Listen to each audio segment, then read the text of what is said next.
AIMIM के मुखिया और हैदराबाद के सांसद और इन दिनों देश में राष्ट्रवादी नेता के नाम से मशहूर असदुद्दीन ओवैसी, जब भी ओवैसी की चर्चा होती है तो जो तस्वीर निकलकर सामने आती है उसमें ओवैसी मुस्लिम वर्ग के एक बड़े नेता के तौर पर पहचाने जाते हैं।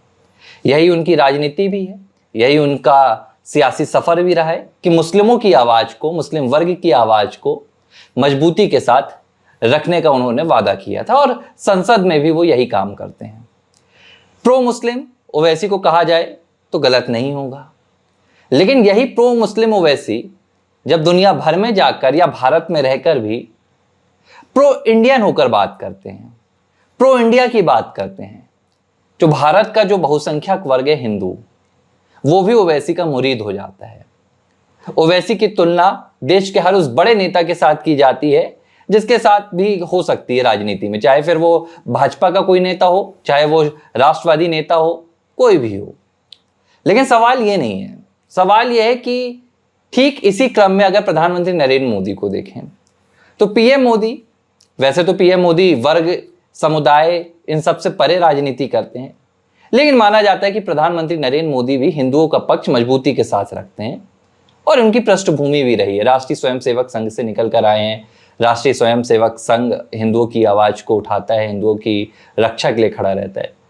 प्रधानमंत्री नरेंद्र मोदी जब प्रो हिंदू होते हैं और प्रो इंडियन भी होते हैं तो यही मुस्लिम वर्ग कहा जाता है कि मैं तमाम मुस्लिम वर्ग तो नहीं कहूंगा, लेकिन एक बड़ा तबका प्रधानमंत्री मोदी का सिर्फ इसलिए विरोध करता है कि पीएम मोदी प्रो हिंदू भी हैं।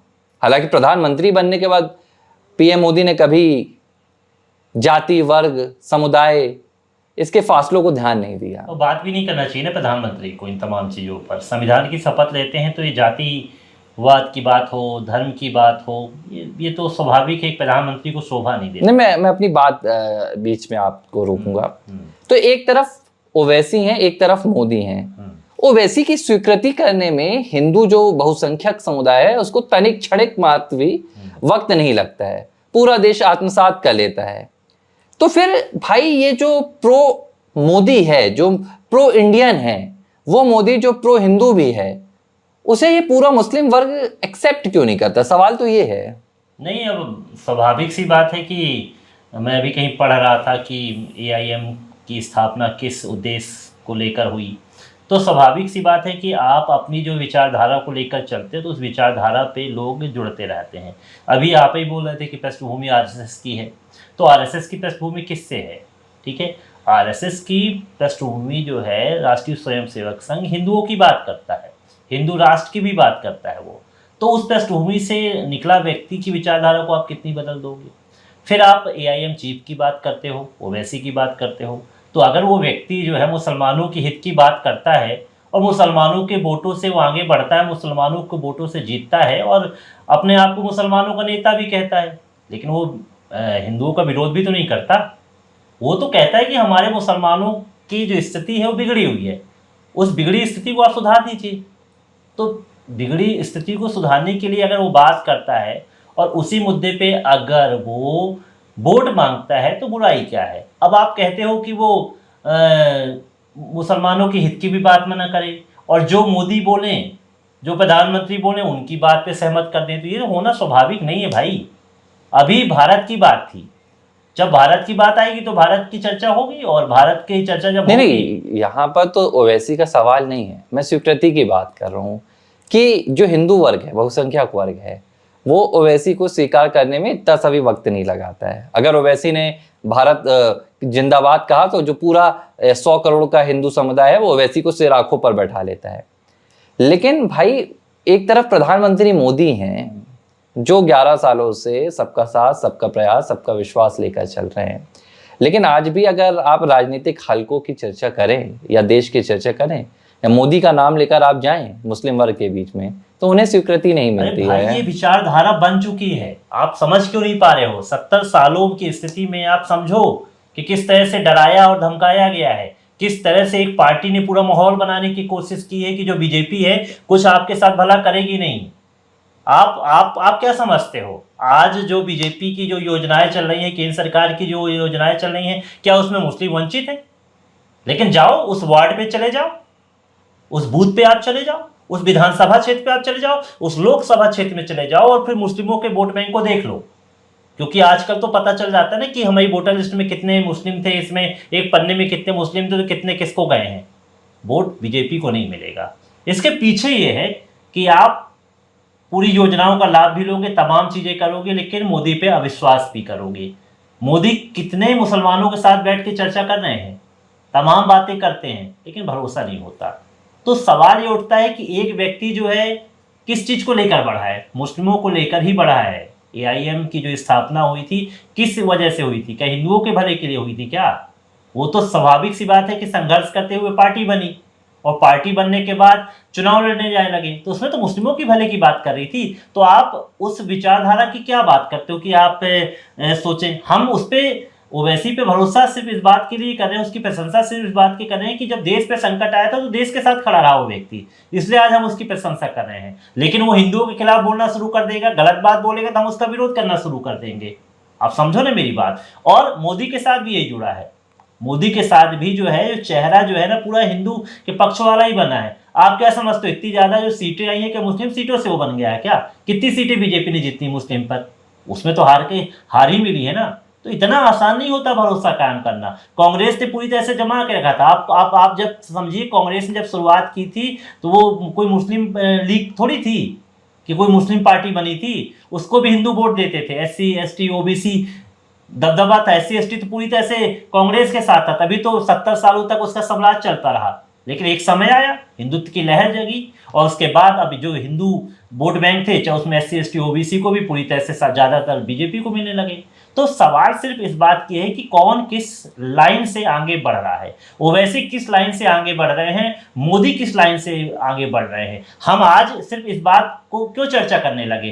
क्योंकि आज प्रतिनिधिमंडल में ओवैसी चले गए और देश के पक्ष में बोलने लगे और पाकिस्तान की धज्जियां उड़ा दी, तो हम उनके मुरीद हो गए। लेकिन अब आप सोचो, अब जब भारत में राजनीति करेंगे तो क्या हम उनका विरोध नहीं करेंगे क्या? अगर हम हिंदुओं के विरोध में बोलेंगे, हमारे किसी बात पे विरोध करेंगे, तो हम उनका विरोध करेंगे। तो भाई वो अपनी राजनीति करेगा ना।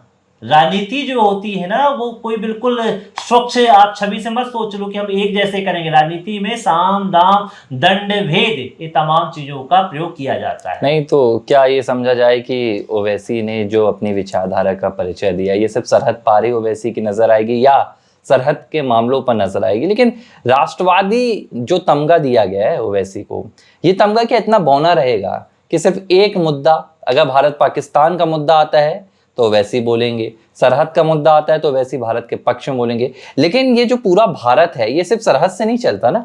भारत तो देश के भीतर सामाजिक गतिविधियों से भी चलता है, 3 तलाक के कानून से भी चलता है, जिसका नरेंद्र मोदी सरकार उन्मूलन करती है। भारत तो फिर वक्फ के संशोधन से भी चलता है। भारत तो फिर बहुत सारी चीजों से चलता है।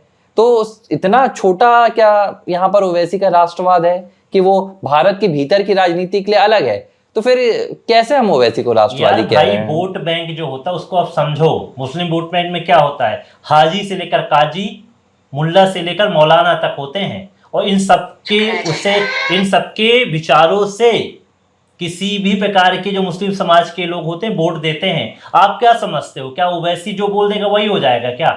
ना। आप जो मस्जिदों में बैठे हुए हैं, जिनको नमाज अदा करवाते हैं, तमाम पूजा पद्धति बताते हैं, उनकी एक आवाज़ भीड़ इकट्ठा हो जाती है। तो आप क्या समझते हो कि ओवैसी आज पाकिस्तान के मौलानों की जो पूरी वो कर रहा था, बुराई कर रहा था, तो क्या उस बात को क्या यहाँ के भारत के उसमें फ़र्क नहीं पड़ा होगा? बिल्कुल फ़र्क पड़ा होगा। तो आप ये मत समझो, उसको एडजस्ट करके चलना ही पड़ेगा ओवैसी को। ओवैसी पूरी तरह से भारत के पक्ष में तो बोलेगा ही बोलेगा, लेकिन जब उसके समाज की बात आएगी, जो धर्म की बात आएगी, उनके साथ वो खड़ा ही रहेगा। उसके पीछे क्योंकि एक नहीं है, मुसलमानों को चलाने वाला सिर्फ ओवैसी नहीं है, मुसलमानों को चलाने के लिए बहुत सारे। नहीं, वो तो देखिए जाहिर सी बात है, अगर तमाम मुस्लिम वर्ग का समर्थन ओवैसी को मिला होता तो आज 40 करोड़ जो पूरा मुस्लिमों का वोट बैंक है वो ओवैसी के साथ होता। सिर्फ लोकसभा में AIMI की एक सीट नहीं होती, ये अलग बात है। लेकिन ये सवाल फिर निकल कर बनता है ना कि ये राष्ट्रवादी जो चेहरा निकल कर सामने आ रहा है, इसकी उम्र क्या होगी? अरे राष्ट्रवादी को आप क्यों नहीं समझते हैं? आप राष्ट्रवादी को समझिए, ठीक है। राष्ट्रवाद का मतलब ये नहीं होता कि वो अपने समाज के लिए ना बोले। अब आप समझते हो कि 3 तलाक का मुद्दा है, नहीं अब तो देखिए, नहीं, जो आप बात समझ- गलत है, गलत क्या वहां है? पर आप अरे बोलिए। आप मेरी बात समझिए। आप बताइए, देखिए हुआ क्या है। 3 तलाक में महिलाओं को फायदा हो गया, आप मेरी बात समझना। तो अब ओवैसी का विपक्ष में बोलना कितना सही है? लेकिन क्या उसमें पुरुषों को फायदा हुआ क्या 3 तलाक में? ठीक है ना, पुरुषों की तो आजादी वहां पर छिन गई ना, वो तो अब निर्णय नहीं ले सकते ना। तो अब इसमें क्या हुआ, नुकसान किसको वो हुआ? निर्णय की आजादी तो गलत थी। अरे आप गलत तो सही, कौन बात करेगा इस चीज की? मुसलमानों के समाज के लोग ही करेंगे ना। कितने लोग 3 तलाक के खिलाफ खड़े हुए थे और कितने पक्ष में? एक पक्ष को नुकसान होगा ना, तो वोट बैंक तो वहीं से मिलना है ना भैया। तो जो वहां की बातें हो रही है, एक के साथ खड़ा होगा तो दूसरा होगा। तो व्यक्ति को संसद पहुंचना है कि नहीं पहुंचना है? तो संसद पहुंचना है तो वहां के बीच में होगा, तो उसको निर्णय विरोध जताना ही पड़ेगा। संसद में पारित कानूनों का विरोध करना ही पड़ेगा। आप ये मत समझिए कि विरोध खत्म हो जाएगा उसका। और आप अभी हम कल बात ही तो कर रहे थे कि क्या मोदी से मिलने के लिए इसलिए नहीं ओवैसी पहुंचे क्या? पीएम हाउस की छवि खराब होगी। तो भैया राजनीति खत्म भी हो जाती है इन तमाम विचारों में। बेशक ओवैसी राष्ट्रवादी है, देश के लिए वो खड़ा होता है, उसमें कोई दो राय नहीं, उसका इतिहास बहुत ही अच्छा है। लेकिन वो आप सोचो कि राजनीति में विचारधारा वो बदल दे और बिल्कुल आप समझते हो कि बिल्कुल जो जो मोदी बोलते हैं वैसी हो जाए। यानी कि सीधे शब्दों में कहा जाए कि राष्ट्र की सुरक्षा का मामला आएगा तो यार भाई राष्ट्रवादी विचारधारा नजर आएगी। गाय और बब्बर शेर को एक नदी में आप क्या कर रहे हो, जल पिलाना चाहते हो, ये संभव है नहीं, क्या? अगर राष्ट्र की सुरक्षा का मामला आएगा तो राष्ट्रवादी चेहरा नजर आएगा, लेकिन राजनीति का मामला आएगा तो समझौता हो जाएगा। ABC हिंदी न्यूज, आज ही जुड़िए हर खबर के साथ।